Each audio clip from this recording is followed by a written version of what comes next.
Magandang hapon po sa amin. Tayo po ngayon ay nasa 32 linggo sa karaniwang tanan. Ang paniniwalang mayroong langit at buhay na walang hanggan ay napakahalagang bahagi ng ating pananampalataya bilang mga Kristiyano. Ang walang katapusang kapayapaan at kaligayahan sa kabilang buhay ay parehong kaloob at pananagutan ng bawat pananampalataya. Kinakailangan magbago at magsisi ang mga nabuhay sa kasalanan upang hindi mapahamak, habang ang mga nabuhay ng matuwid ay mabibilang sa hanay ng mga banal sa kaharian ng Diyos. Yan ang panimula po na ang pag-ibang musikayo po.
Sa ngalan ng Ama, ng Anak, na Espiritu Santo. Amen. Sumainyo ang Panginoon. At sumayin. Mga kapatid, sa ating pagdulog sa banal na piging na ito, ay tinuturuan tayo tungkol sa buhay sa kabila. Dapat ay nandudoon sa ating puso ang kasagutan, mayroon bang forever? Mayroon bang buhay pagkatapos ng kamatayan natin dito sa lupa? Nagpapatuloy pa ba ang buhay natin? Mayroon na bang forever? At yan ang gustong ituro sa atin sa ikatatlumput linggong ito ng karaniwang panahon. Kaya na pakinig tayo mabuti sa mga pagbasa, sa mga paliwanag sa atin, at mayroon din tayong assignment mamaya tungkol sa buhay na walang hanggan, tungkol sa buhay sa kabila. Kaya nga, tayo ngayon ay dumulog sa piging na ito ng Panginoon na mayroong pagkilala sa patuloy na paggabay sa atin ng Panginoon ng buhay at hindi tayo patawad sa mga naging pagkukulang natin.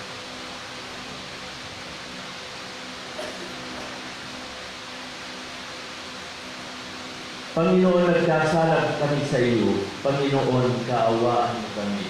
Panginoon, kaawaan kami. Ipadala mo sa amin ang iyong awa at pag-ibig. Kristo, kaawaan mo kami.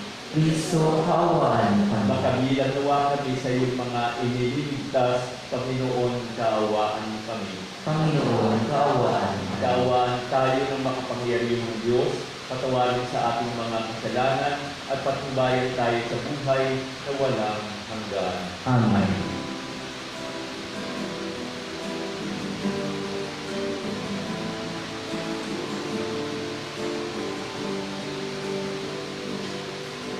Walhati sa Diyos na kalikasan,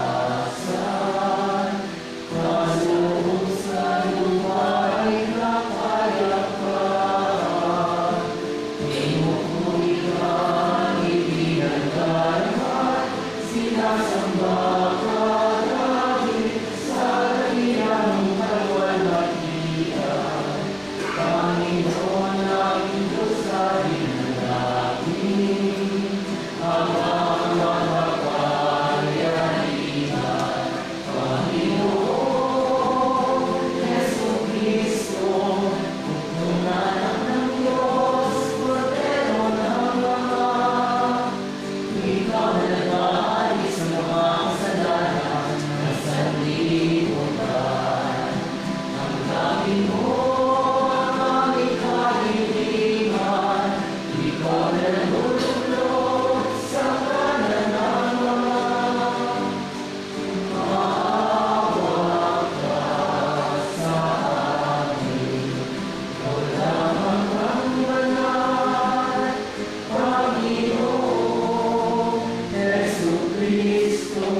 Manalangin tayo.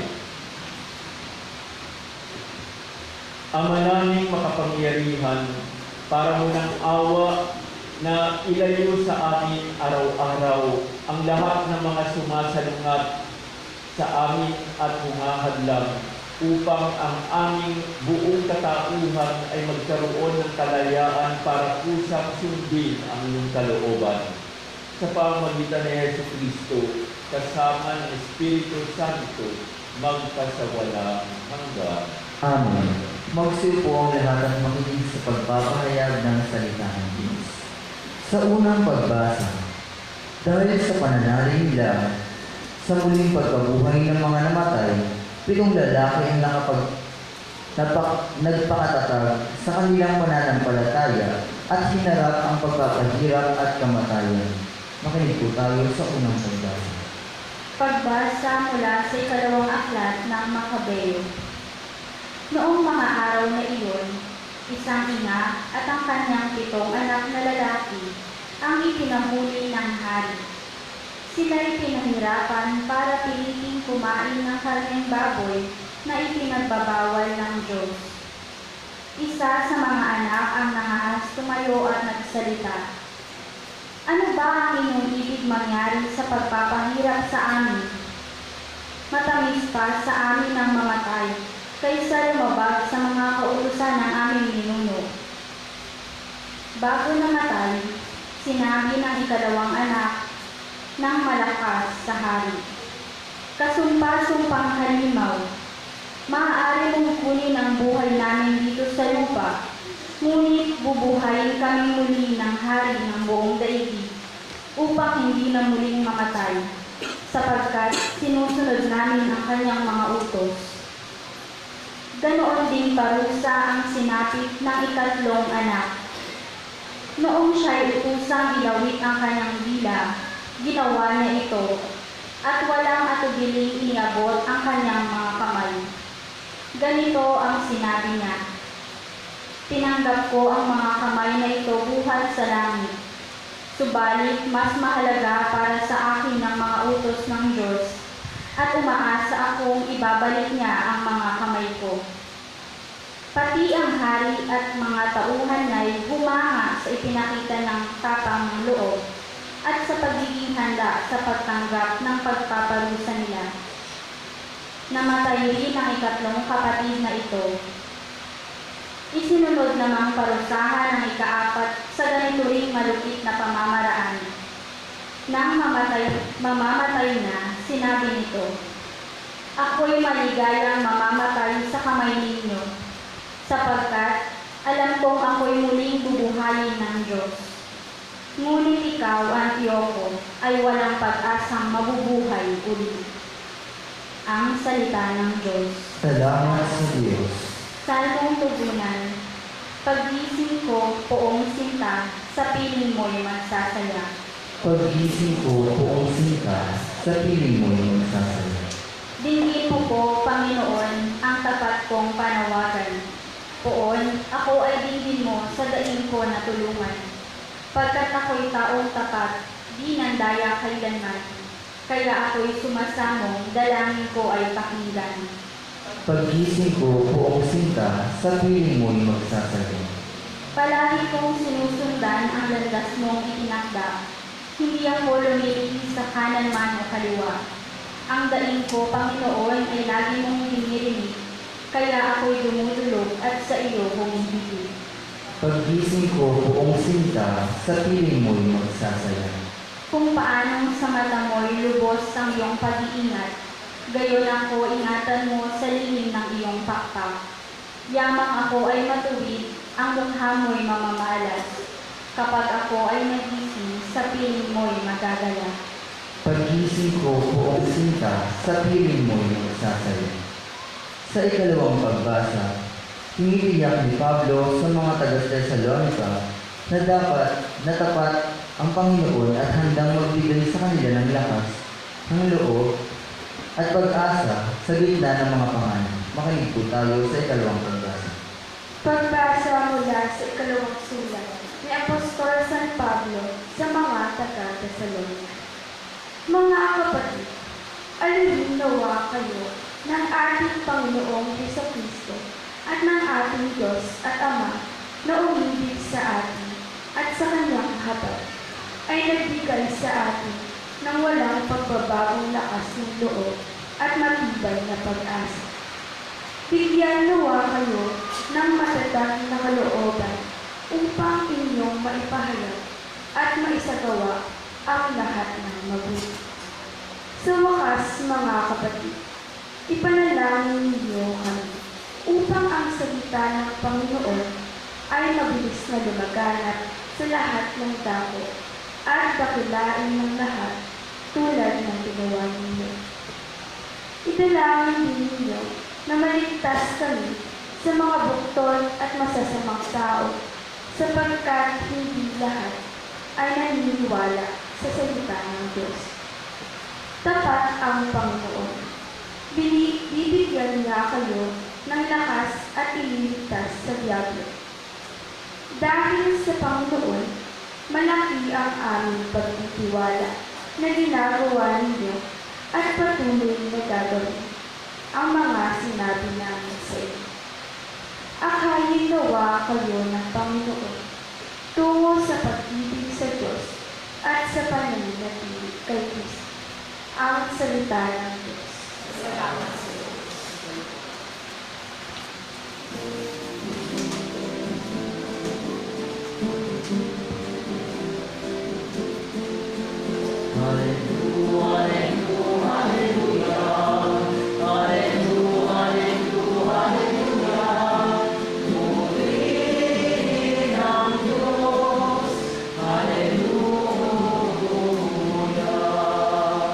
Sa iyo maaway siya'y panganay, si Jesus na poong mahal na dapat natin isahan.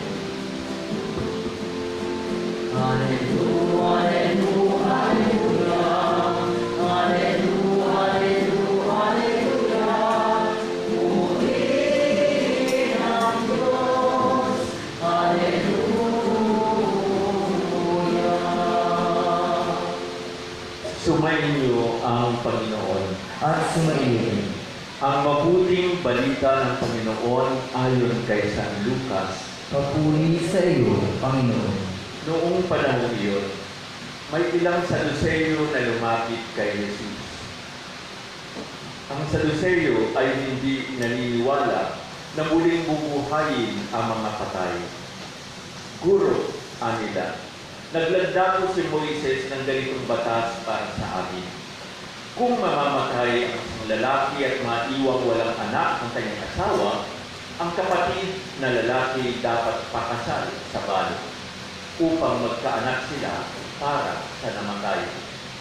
May 7 magkapatid na lalaki, nag-asawa ang panganay at namatay na walang anak. Napakasal sa balo ang pangalawa at namatay. Gayon din ang nangyari sa pangatlo hanggang sa pang-7.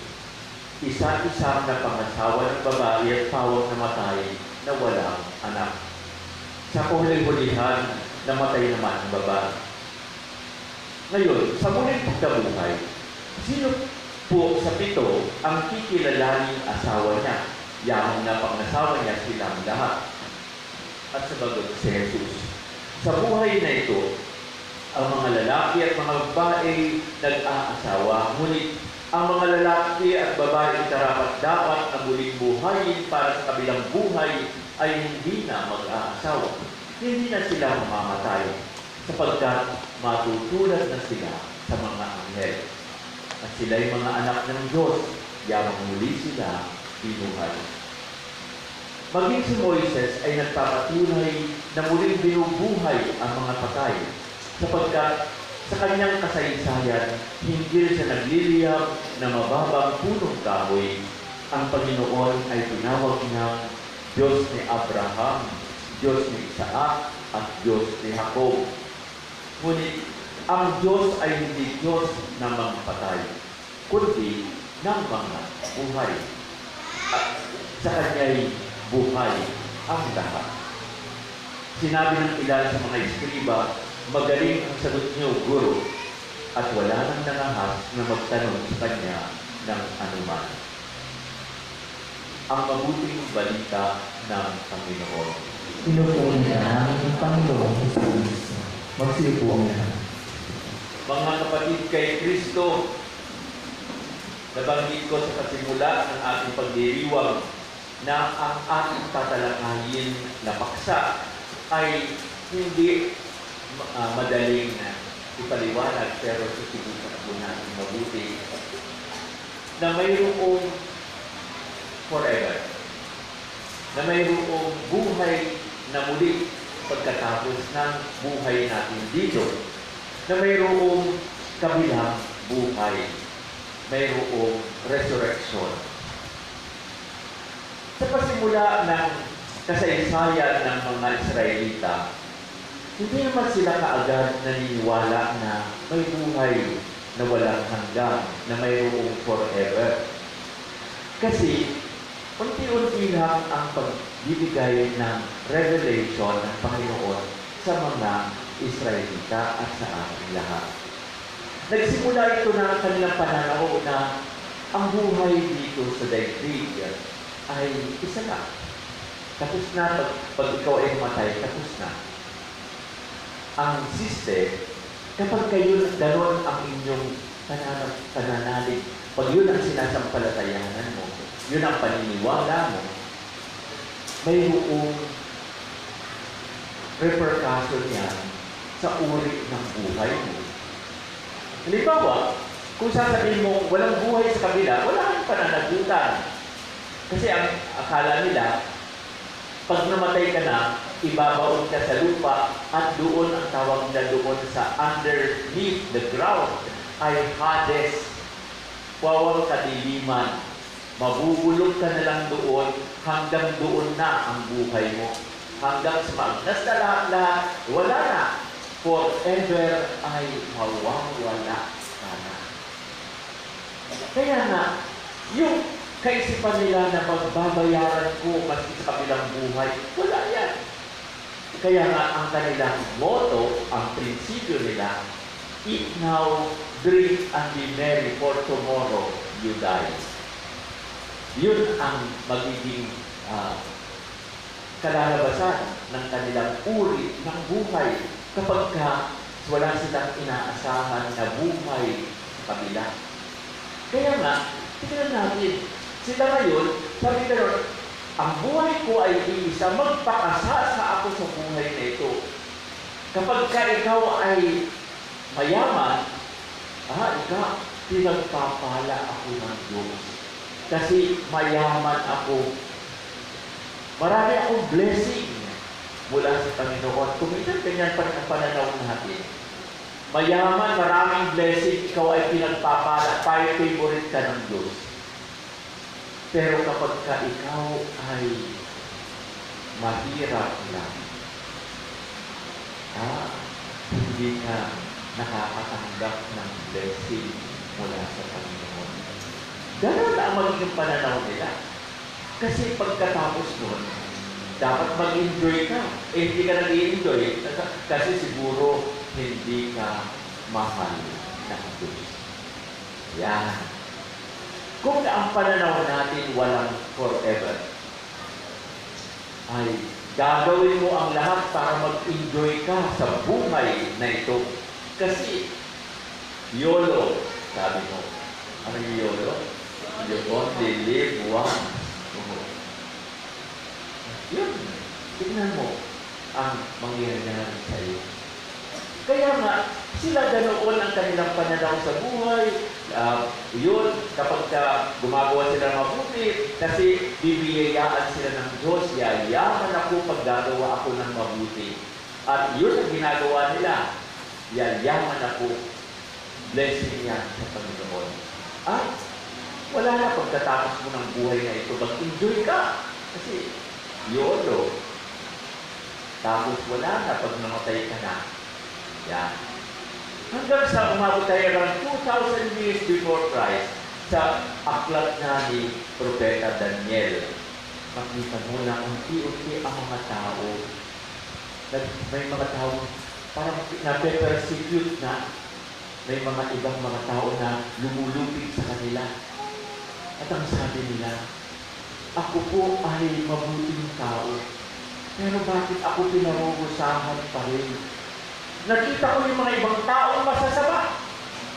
Pero bakit sila nagpapakasasa pa rin? Di ba parang pamilyar rin ngayon sa atin yan?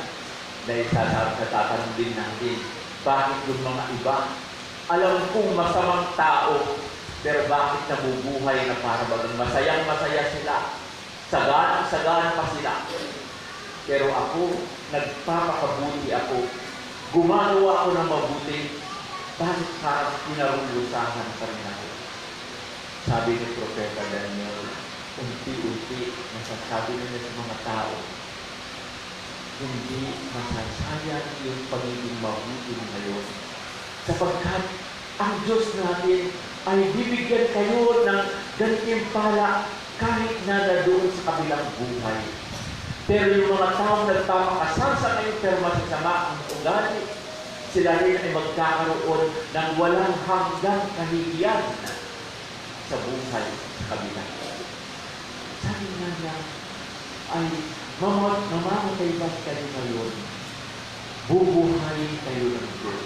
Ang mga anghel, hindi pa niya ang trompeta at gigising kayo. Sapagkat ang kamatayan parang ang buhay sa kabila, kung may forever, gigisingin kayo ng Panginoon at kayo ay bibigyan niya ng walang hanggang gantimpala sa buhay. Ibig sabihin, mayroon kang buhay sa kabila. Ibig sabihin, mayroon kang yung buhay natin, mayroon pang susunod. Hindi pala you only live once. Hindi pala yolo. Meron kang marami pa at mas maganda pa ang kasunod kasi ang buhay mo na sa susunod, walang hanggang kasiyahan. Kapag ka naging masaba ka at patuloy kang naging masaba hanggang sa mamatay, walang hanggang kahihiyan naman ang tatanungin. At yan, unti-unti, pumapasok na sa isipan ng mga tao na may buhay sa walang hanggan, na mayroong forever. Ngayon, dumating tayo sa panahon ni Jesus. Ang panahon ni Jesus, hatid na ang mga tao. May tinatawag tayong grupo ng mga tao naniniwala sa muling pagkabuhay. May forever, sabi nila. Mayroon din grupo na naniniwala na walang forever. At ang sabi nito, ang mga hindi naniniwala na may forever, yung mga sabi ganun ay walang pagkabuhay na muli. Ito yung tinatawag ng mga Sadduceo. Isang grupo ng mga pari ito na mula sa angkan ng mga pari, nagsasabi, wala nang buhay sa kabila. Kaya pag ang buhay natin, iisa lang, dito lang, sa lupa. Sabi naman ng isa ay, mayroong buhay na walang hanggan. Tingnan niyo, halimbawa, sabi niya, ang kaso ng mga Makabeyo, mga magkakapatid, 7 magkakapatid na Makabeyo. Yun ang unang pagbasa natin. Diba, sabi ng emperador, pinipilit na pakainin ng karning baboy ang mga magkakapatid na ito. Pero ang karning baboy kasi tinuturing na marumi at karumal-dumal na dumi. Dahil wala pa naman African swine flu noon. Wala pang ASF. Kaya pwede mo sana kumain. Ano na lang ba? Ayaw nang kumain. Wala namang ASF. Hindi kasi yun ang paniniwala nila. Na yun ang batas ng Diyos. Huwag kayong nakain maruming pagkain. At ang sabi nila sa emperador, sabi na naman, patayin niyo man kami. Ibabalik din ng Diyos ang buhay namin sa kabila. Sabi niya, putulin mo man ang dila ko. Ibabalik din ng Diyos para makapagsalita pa rin ako ng pagpupuli sa Diyos. Putulin niyo mga kamay ko. Ibabalik din ng Diyos sa akin. Kasi may buhay sa kabila. Ano man ang gawin niyo sa amin dito, hindi sila nasira. Yung mga tao, magpapahirap sa kanila, nagtataka sila. Para hindi lang kumain ng baboy. Okay na sa kanila mamatay. Bakit? Ano nagbigay sa kanila ng lakas para sabihin, hindi kami susuko, hindi kami pwedeng tumaliwas sa mga utos ng Diyos? Ano nagbigay sa kanilang lakas? Ang kanilang pananalig, ang kanilang pag-asa na sila ay muling bubuhayin ng Diyos. Kaya nga ito ang sabi ng mga Pariseo, may buhay na walang hanggan. Na ang buhay natin dito sa lupa ay mayroon pang susunod. Alam niyo, ano ang magiging epekto nito sa ating buhay?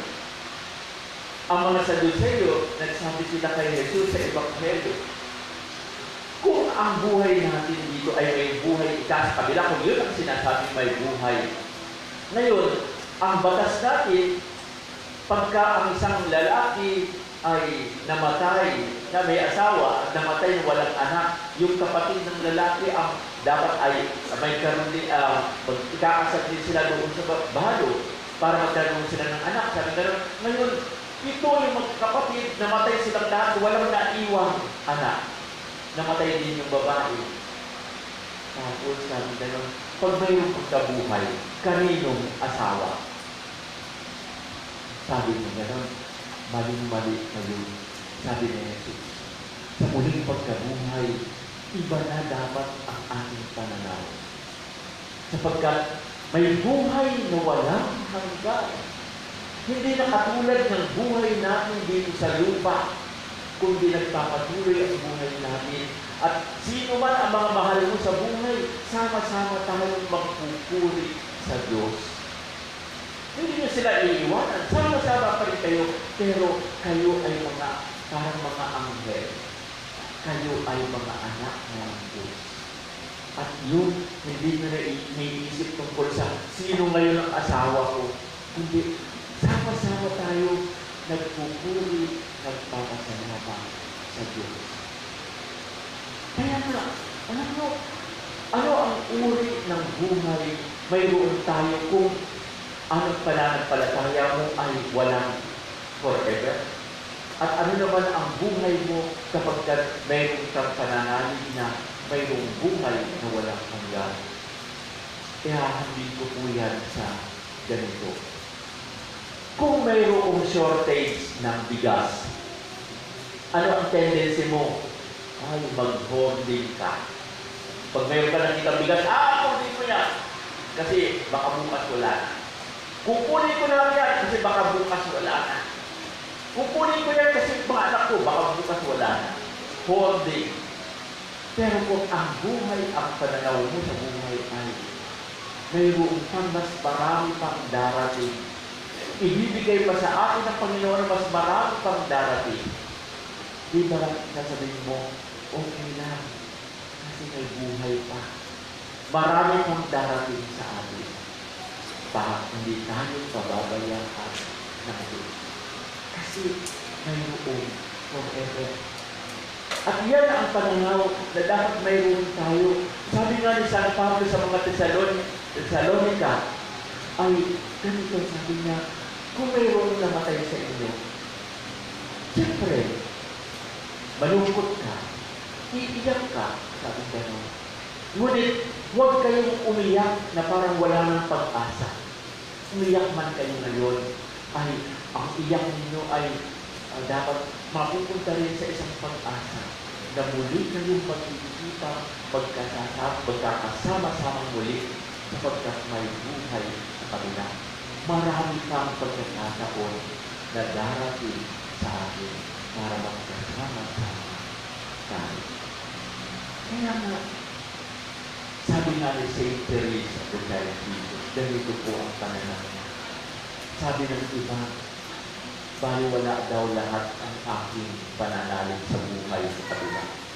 Sabi ng iba, forever. Pero ako, sabi niya, naniniwala ako na may forever, sabi ni St. Teresa. Kaya nga, sabi ng mga ibang tumutuya sa kanya, sige, gawin mo yan. Pag namatay ka, bakot ka lang sa lupa, wala ka na. Pero sabi ni St. Teresa, ako, sabi niya, kahit nanihirapan na ako ngayon, alam kong mamamatay na ako, pero alam kong mayroon pang forever. mayroong langit. Ako ay papasok sa kalangitan, sa buhay na walang hanggan. At kung makapasok ko sa buhay na walang hanggan, tinitiyak ko sa inyo, sabi gano'n, I will do good in heaven, doing good for you. I will spend my heaven doing good to all of you. Kasiyahan na kung napunta na siya sa langit, may forever. Ang gagawin ko sa langit, I will do good for you. Kaya nga pag nagdasal tayo kay David, ako, napakabisa ng mga panalangin ni Savior sa akin. Kasi may langit, sabi niya, may forever. Pero kung ikaw ay hindi na naniniwala sa forever, alam mo, sasabi ko lang, magpakasasa lang ako dito, tapos na. Pagkatapos nun, wala na ako dito. Kayo, saan kayo naniniwala? May forever ba ang pananalig niyo? O walang forever na? Bigyan ko kayo ng assignment. Sapagkat dito sa assignment na ibibigay ko sa inyo, ito ang turo ng simbahan tungkol sa muling pagkabuhay. Kung anong uri ng buhay mayroon tayo sa kabila. Kaya basahin ninyo yung 1 Corinthians chapter 15. Pag-uwi po ninyo. Kunin niyo yung Biblia ninyo. 1 Corinthians chapter 15. Buong chapter yan. Siguro may 1, 2, mga 3 pages po yun. 3, 1, 2, 3. Ganon. Ano na nga ba yun? Anong babasahin nyo? Okay. 1 Corinthians chapter 15. Sabi sa po nyo, pag uwi nyo, basahin nyo. Kasi kayo na nagsasabi, may forever, ang klaseng buhay mayroon, basahin nyo 1 Corinthians chapter 15. Tinitiyak ko sa inyo, palilipanagan kayo tungkol sa buhay sa kabila.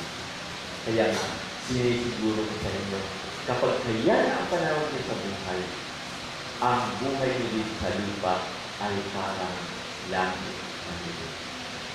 Kasi dahil sa akin ang kalina at pagmamahal ng Diyos. Lupa man ay langit na rin. Sapagkat mayroon forever. Tumayo na tayo at pahayag ang ating pananampalataya. Sumasampalataya ako Sa Diyos sa mga makapangyarihan sa lahat, na may gawa ng langit at lupa. Sumasampalataya ako kay Kristo, iisang anak ng Diyos, Panginoon nating lahat. Nagkatawang tao siya lang ng Espiritu Santo, ipinanganak ni Santa Maria Berhen, pinagpakasakit ni Poncio Pilato, ipinako sa krus na matay ang ilibing, nanawag sa kanyang loob ng mga yumao, nang may 3 araw na buhay na maguli, umakyat sa langit, naluklok sa kanan ng Diyos ang mga makapangyarihan sa lahat. Doon magmumulat pa rin dito at hukom sa nabubuhay at ang matay na tao. Sumasampalataya naman ako sa Diyos Espiritu Santo, sa banal na simbahang Katolika, sa kasamahan ng mga banal, sa kapatawaran ng mga kasalanan, sa pagkabuhay ng muli ng matay na tao, at sa buhay na walang hanggan. Amen.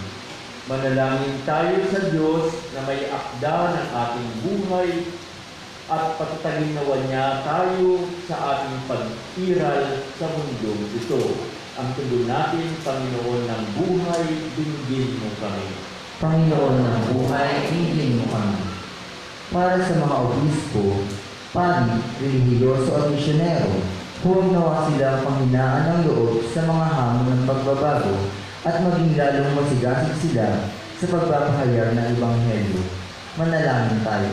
Panginoon ng buhay, dinggin mo kami. Para sa mga pinuno ng ating pamayanan, maging tapat nawa sila sa kanilang hangarin na maisulong ang katarungan at kapayapaan. Manalangin tayo. Panginoon ng buhay, dinggin mo kami. Para sa mga kapatid natin mayroong matinding pinagdaraanan, naway matulungan natin sila sa pamamagitan ng ating buhay na presensya. Manalangin tayo. Panginoon ng buhay, dinggin mo kami. Para sa mga may sakit, naway makasumpong sila ng lakas at pag-asa sa Diyos na patuloy na nagbibigay buhay. Manalangin tayo. Panginoon ng buhay, dinggin mo kami.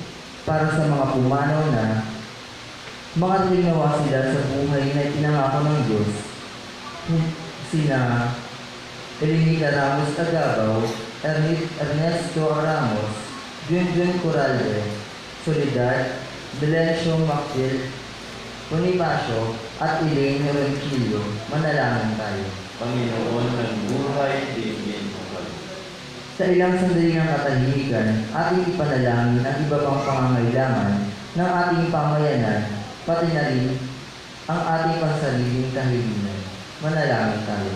Panginoon ng buhay, dinggin mo kami.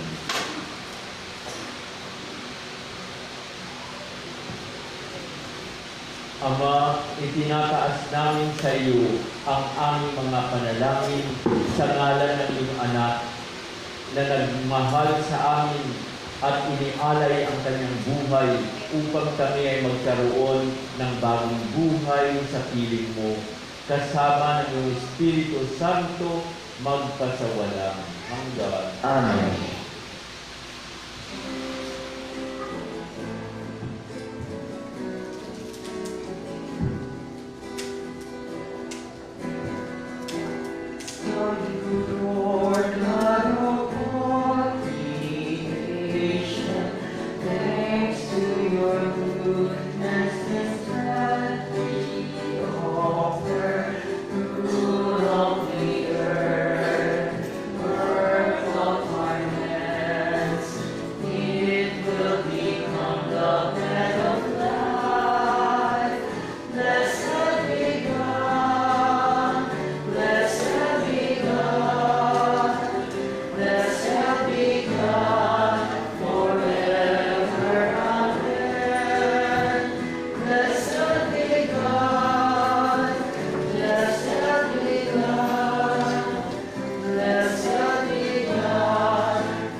Tayo po na.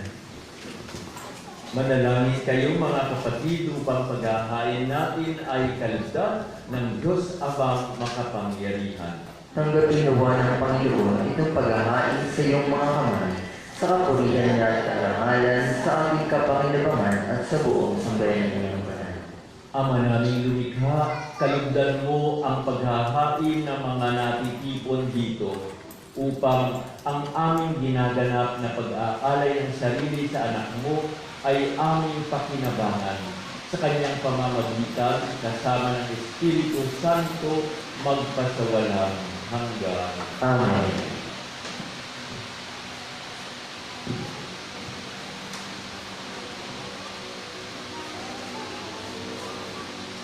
Sumainyo ang Panginoon At sumayo itaas sa Diyos ang iyong puso at diwa. Inasa namin sa Panginoon, Pasalamatan natin ang Panginoong ating Diyos. karapat na siya ay pasalamatan. Ama namin makapangyarihan, tunay ng marapat na ikaw ay aming pasalamatan. Ikaw ang lumikha sa tanan. Ikaw ang nagtakdang magkaroon ng gabi at araw. gayon din ang tag-init at tag-ulan. Ikaw ang humubog sa tao bilang iyong kawangis na mapagkakatiwala ang mga siwa sa daigdig. Ikaw ngayon ay pinaglilingkuran sa pagganap sa pananagutan ng iyong pinagtitiwalaan sa pamamagitan ng anak mong mahal. Kaya kaisa ng mga anghel, nagsisiawit ng papuri sa iyo nang walang humpay sa kalangitan, kami nagbubuli sa iyong kadakilaan.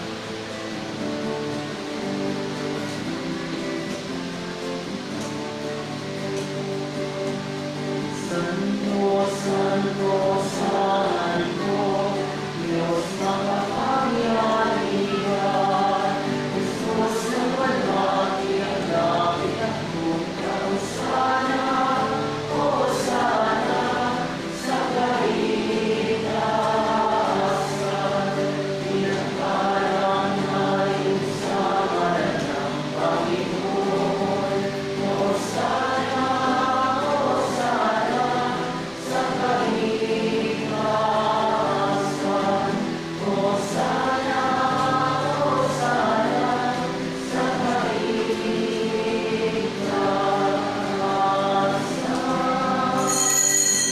Magsilod po na. Ama naming banal, ikaw ang bukal ng kanang kabanalan. Kaya't sa pamamagitan ng iyong Espiritu, gawin mong banal ang mga kaloob na ito upang para sa amin ay maging katawan at dugo ng aming Panginoong Jesucristo.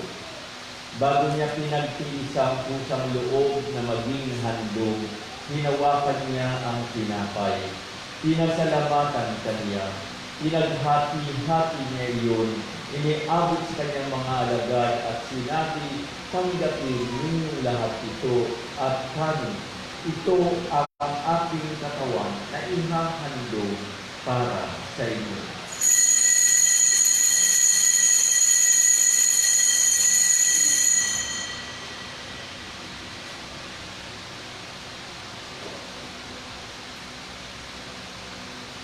Gayon din naman, nung matapos ang hapunan, hinawakan niya ang kalis. Muli kanyang pinasalamatan.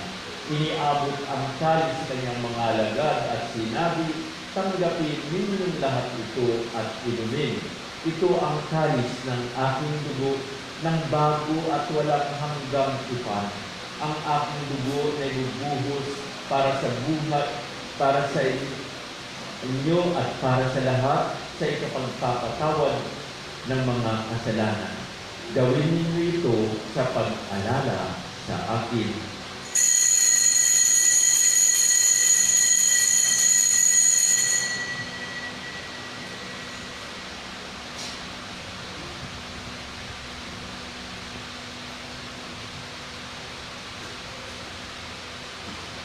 Ang misteryo ng pananampalataya.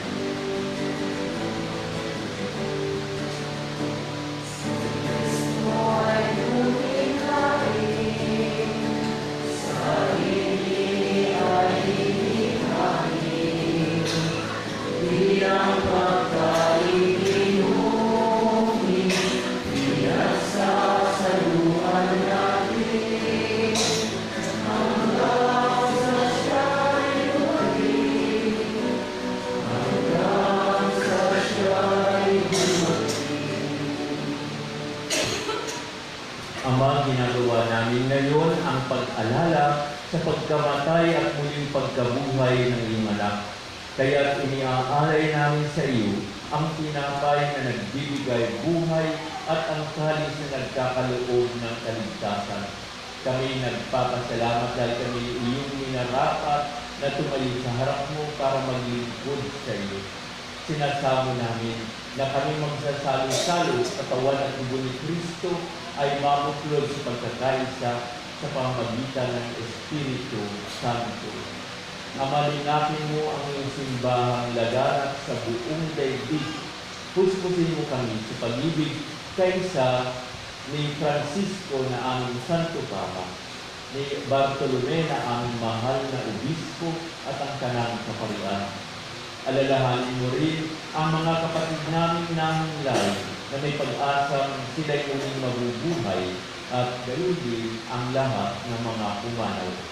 Kaawaan mo sila at patuloyin sa iyong kaliwanagan. Kaawaan mo at pagdapatin kaming lahat na makasalo sa iyong buhay na walang wakas.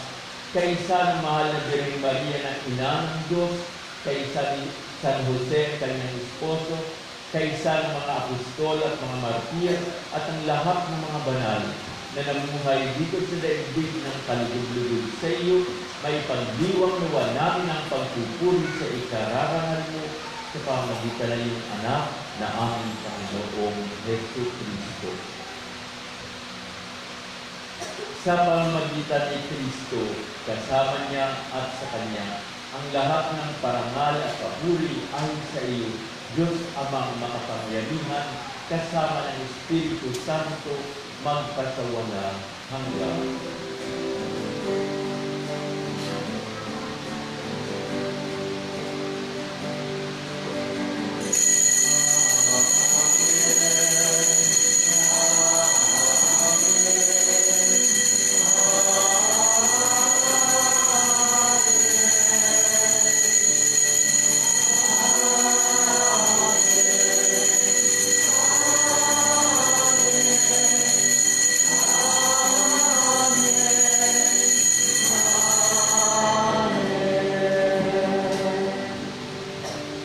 Tayo lang ngayon magkaisa sa panawagan sa Diyos na ating Ama.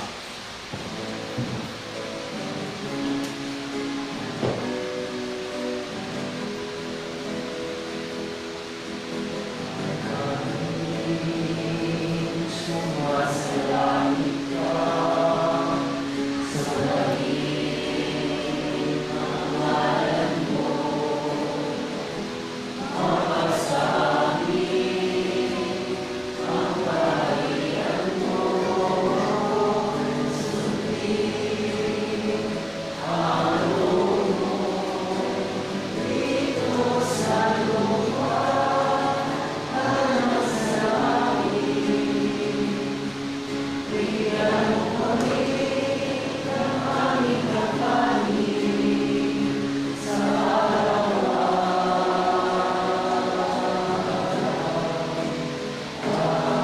patawarin mo kami sa aming mga sala. Walang magpapahal namin sa nagkakasala sa amin.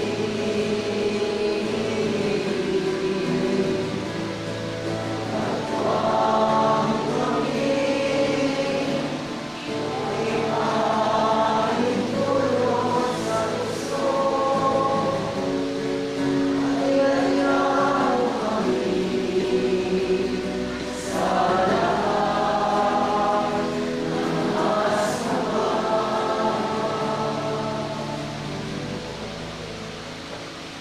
Hinihiling namin kami ay iadya sa lahat ng masama, pagkalooban ng kapayapaan araw-araw, iligtas sa kasalanan at ilalim sa lahat ng kapahamakan, samantalang aming pinananabigan ang dakilang araw ng pagpapahayag ng tagapagligtas namin si Jesus Kristo.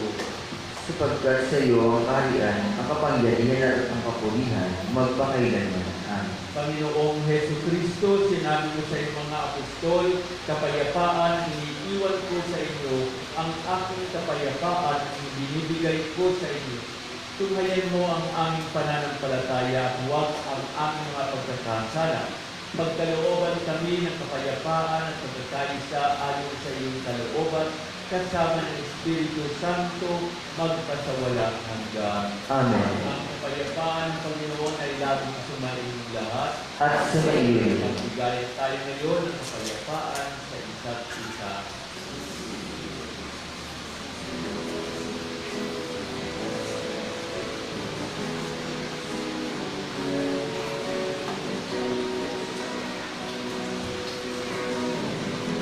Ganon ang Diyos na nagkaalis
Diyos na nag-aalis ng mga kasalanan ng sanlibutan, mapapalad ang mga nakikisa sa piling na ito ng kordero. Panginoon, hindi ako dapat na magpatuloy sa iyo, ngunit sa isang salita mo lamang ay dadaling na ako.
Manalangin tayo.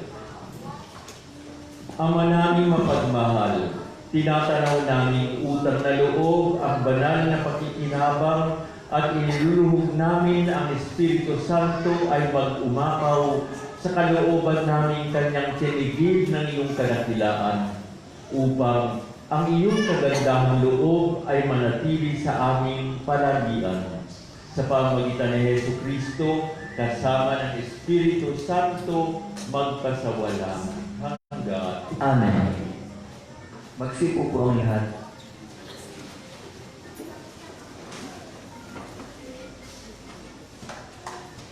Magandang gabi po sa ating lahat.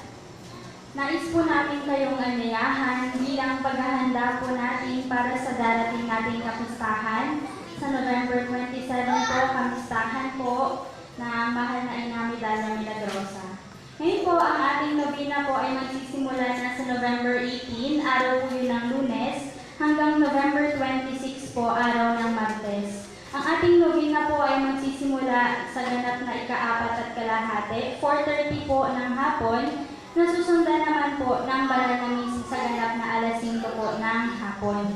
Ang ating nobina po ay pamumunuan po ng iba't ibang apostolado ng panalangin po dito sa ating diocese.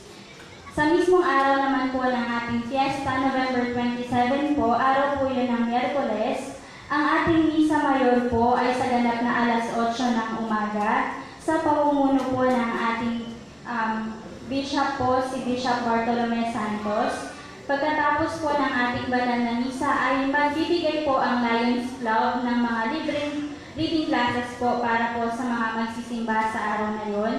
Pagdating naman po ng hapon ay gaganapin po natin ang ating Caracol Procession sa ganap po na alas 6. Ngayon po ang ating taunang Indayog Festival o Sayaw Pasasalamat para kay Maria ay gaganapin po natin ng November 24 po.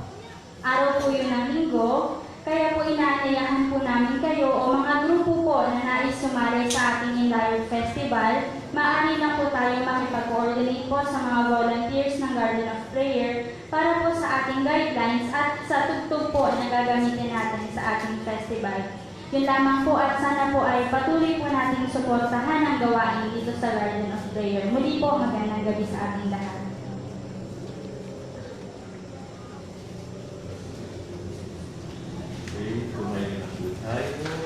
Sumayin niyo ang Panginoon. At sumayin. Pagpalain kayong lahat ng ating makapangyarihang Diyos na Ama, Anak, at Espiritu Santo. Amen.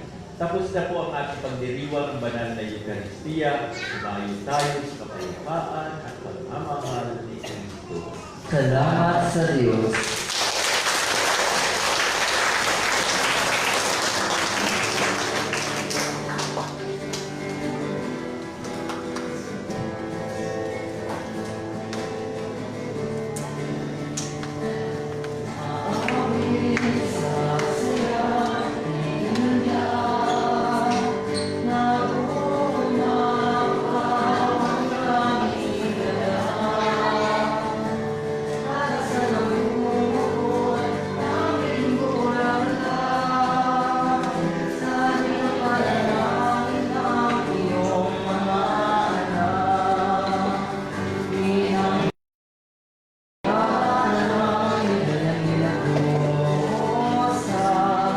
Itinamig walang bakit ng sala. Salamat, salamat, salamat sa madalang tuwing.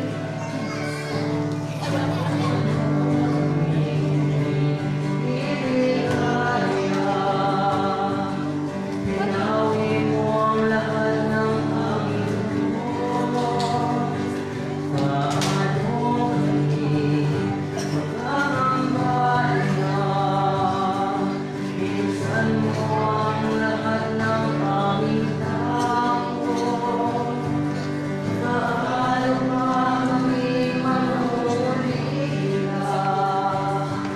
Pinag